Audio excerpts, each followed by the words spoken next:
ב-21 לדצמבר 16 הגשתי מסמך מפורט לראש הממשלה נתניהו, לרמטכ"ל דאז גדי איזנקוט וראש אמ"ן דאז הרצי הלוי, שתיארתי בדיוק לאן אנחנו הולכים.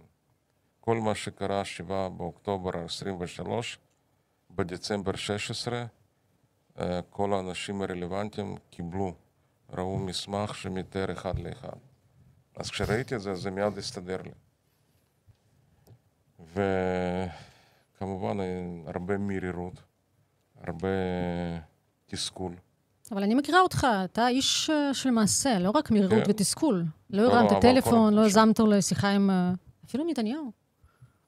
לא, אני חושב לי היה ברור גם מה קורה בלשכת רמטכ"ל, גם בלשכת נתניהו. מה תיארת לעצמך? שתף אותנו, כי לנו לא ברור. מה אתה חושב שהיה באותן שעות בלשכת נתניהו? מבוכה, בלבול, חוסר הבנה מה לעשות, איך לעשות. אין תם לדבר, כולם שם באטרף, כולם בהלם. אחרי כמה ימים כשהתחילו לדבר, הממשלת חירום, אמרתי, אנחנו נתמוך, כמובן. כשהובאה הצעה להקמת ממשלת חירום, למרות שלא הזמינו אותנו, אנחנו... רגע, בואו נחזור לאותו ערב, אני חושבת מוצאי שבת, אם איני טועה, נכון? כן, שנייה. מרים עליך טלפון אריה דרי. שנייה, אז קודם ויוסי פוקס, זה חשוב, כן, אז תסיים ונגיע לשם, כי זה חשוב, זה צומת חשוב. אנחנו, כל הסיעה הצבענו בעד.